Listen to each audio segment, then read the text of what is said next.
हमारे जो कैंसर दोस्त हैं उनके लिए चांद ग्रहण जो है ये इनके दूसरे घर में लग रहा है।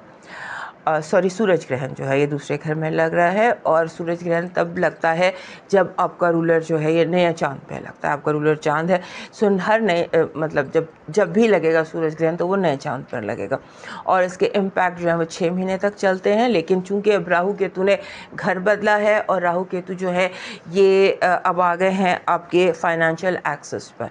केतु जो है ये आ गया 2nd हाउस में, और 8वें घर में आ गया है राहु, तो ये आपका फाइनेंशियल एक्सेस है। यहाँ पर जो ग्रहण लग रहा है सूरज का, ये अब ये आप समझ लीजिए एक टाइम शुरू हो गया आपकी ज़िंदगी में, जहाँ पर आपके जैसे होता है ना कि आपके लिए फाइनेंसेस जो है बहुत ज़्यादा मैटर करेंगे।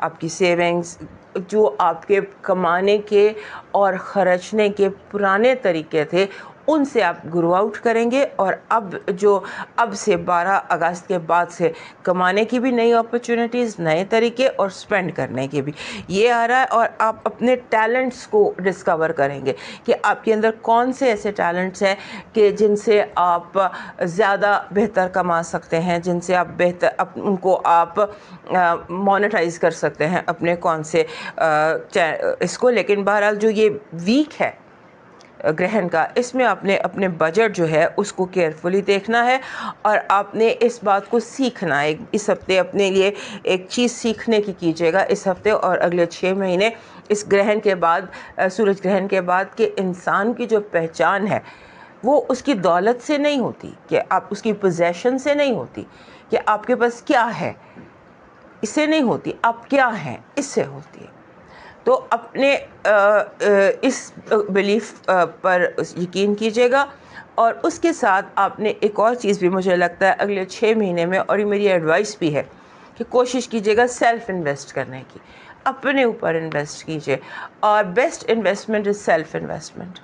ये कैंसर सीखेंगे इस चीज़ को, कि जो आप अपने ऊपर इन्वेस्ट करते हैं ना, फॉर एग्ज़ाम्पल आप कोई डिग्री करते हैं, आप कोई अपना नॉलेज इम्प्रूव करते हैं, आप अपना वार्डरोब इम्प्रूव करते हैं, आप अपनी लुक्स को इम्प्रूव करते हैं, so all these things are self investment. So that is what you are going to learn. So अब नेक्स्ट चलते हैं लियो की। होने वाला ये मुकम्मल सूरज ग्रहण जो है बुर्ज सरतान वालों के दूसरे घर में हो रहा है। दूसरा घर माली मामलात, ज़ाती दौलत, खुद एतमादी, अपनी कदर कीमत यानी सेल्फ वर्थ जो है आपकी सलाहियतों और उन चीज़ों से मुतल्लिक होता है जिन्हें इंसान अपनी मलकियत और ताकत समझता है। चूँकि चांद आपके बुर्ज का हुक्मरान से आ रहा है जो ग्रहण के वक्त सूरज से करान करेगा, इसलिए ये सूरज ग्रहण आपको अपनी ज़िंदगी को एक नए ज़ाविये से देखने पर मजबूर करेगा। दूसरे घर में सूरज ग्रहण इस बात की निशानदेही करता है कि अब आपकी जो तवज्जो है वो माली इस्तेहकाम, आमदनी के ज़राए, ज़ाती वसाइल और अपनी कदर को पहचानने पर मरकूज़ होगी। अगर आप नौकरी करते हैं तो आपको पार्ट टाइम काम या साइड बिजनेस शुरू करने के मौके मिल सकते हैं, और अगर आप कारोबारी हैं तो कारोबार को नए अंदाज में आगे बढ़ा सकते हैं, जैसे कि ऑनलाइन स्टोर या होम डिलीवरी शुरू कर सकते हैं। अगर आपके पास कुछ सेविंग्स मौजूद हैं तो आप प्रॉपर्टी में सरमायाकारी कर सकते हैं, सोना ख़रीद सकते हैं, या किसी तवील मुद्दती सेविंग बॉन्ड में सरमायाकारी कर सकते हैं जो अगले 5 से 10 सालों तक आपको माली तहफ़्फ़ुज़ फराहम कर सके।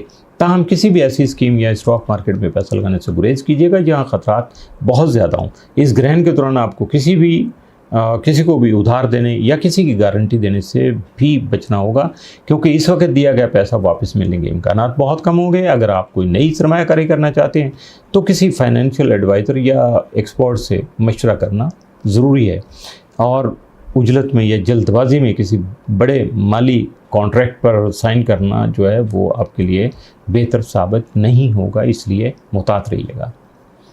दूसरे घर में होने वाला ये जो सूरज ग्रहण है ये आपके पुराने और रुके हुए माली मामलात को भी क्लियर करेगा। अगर आपका कोई ख़ानदानी जायदाद, विरासत का मामला तवील अरसे से अदालत या फैमिली डिस्कशन में फंसा हुआ था, तो अब इसमें अचानक कोई बड़ी जो है ना वो पेशरफ्त हो सकती है और आपको अपना हक मिल सकता है। इस दौरान आपको अपनी फैमिली की तरफ से भी कोई माली मदद जो है वो मिल सकती है। ताहम ग्रहण की गैर यकीनी एनर्जी की वजह से आपको कुछ गैर मुतवक्को अखराजात का सामना भी करना पड़ सकता है। ये अखराजात घर की मरम्मत, गाड़ी की खराबी या फैमिली की किसी नागज़ीर ज़रूरत की वजह से हो सकता है। इसलिए ये बहुत ज़रूरी है कि आप अपने पास जो है वो एक इमरजेंसी फ़ंड जो है वो तैयार रखिएगा, ताकि ऐसे किसी भी नागहानी खर्चे की सूरत में आपका माहाना जो सिस्टम है या माहाना बजट है आपका वो डिस्टर्ब ना हो सके। दूसरे घर का ये सूरज ग्रहण आपकी सोच और नफ्सियात में एक बहुत बड़ी तब्दीली लाएगा। अक्सर ऐसा होता है कि जब हमारा बिज़नेस डाउन हो, नौकरी अच्छी ना हो, या कोई रिश्तेदार या दोस्त हमें ये कहे कि तुम कुछ नहीं कर सकते अपनी ज़िंदगी में, तो हम मायूस होकर ख़ुद को वाकई नाकाम और बेकार निकम्मा समझना शुरू कर देते हैं। तो हम मान लेते हैं कि हमारी इज़्ज़त सिर्फ तभी है जब हमारे पास बहुत सारा पैसा या बड़ा ओहदा हो। ये ग्रहण सरतान वालों को इसी जज्बाती कमज़ोरी से बाहर निकलने में मदद देगा। जब बुर्ज सरतान वाले दूसरों की बातों पर ध्यान देना छोड़ देंगे और अपनी सलाहियतों पर भरोसा करना शुरू कर देंगे, तो इनके अंदर कॉन्फिडेंस आ जाएगा, जो दोबारा ज़ीरो से खड़े होकर कामयाब होने में, बल्कि मैं कहूँगा ज़ीरो से शुरू करके हीरो बनने तक जो है ना मददगार साबित हो सकता है। क्योंकि आपके दूसरे घर बुर्ज असद में साउथ नोड भी मौजूद है। दूसरे घर में साउथ नोड का मतलब है कि माजी में पैसा कमाने और ख़र्च करने के जो तरीके आपने अपनाए हुए थे वो अब कारआमद नहीं रहेंगे। ये आपको ख़बरदार कर रहा है कि सिर्फ दौलत जमा करने की अंधी दौड़, दूसरों पर ज़रूरत से ज़्यादा माली इन्हिसार या अपने मौजूदा वसाइल को लेकर हद से ज़्यादा खैर महफूज यानी इनसिक्योर हो जाना अब आपकी तरक्की की राह में रुकावट बन जाएगा। ये साउथ नोड का ग्रहण आपको पुरानी आदत को छोड़कर नए और जदीद रास्ते इख्तियार करने पर मजबूर करेगा। ऐसी कोई सूरत हाल आती है तो आप नया रास्ता, कोई नई चीज़ जो है ना वो शुरू कर सकते हैं जो कि पहले नहीं हो रहा था। ये भी याद रखिएगा कि ये तमाम तब्दीलियाँ किसी एक दिन मुकम्मल नहीं होंगी। सूरज ग्रहण के असरात हमेशा आहिस्ता आहिस्ता सामने आते हैं और आप तकरीबन अगले 1.5 साल तक इस बदलाव के अमल से गुजरेंगे। इस टाइम पीरियड के दौरान बुर्ज दलों में भी ग्रहण होंगे जो आपके 8वें घर को एक्टिव कर देंगे। 8वां घर दूसरों के वसाइल, फाइनेंशियल सपोर्ट, बैंक लोन, विरासत या दूसरों का जो पैसा वैसा है, जायदाद है, उसकी नुमाइंदगी करता है जो आपको दूसरों की वजह से मिल सकती है।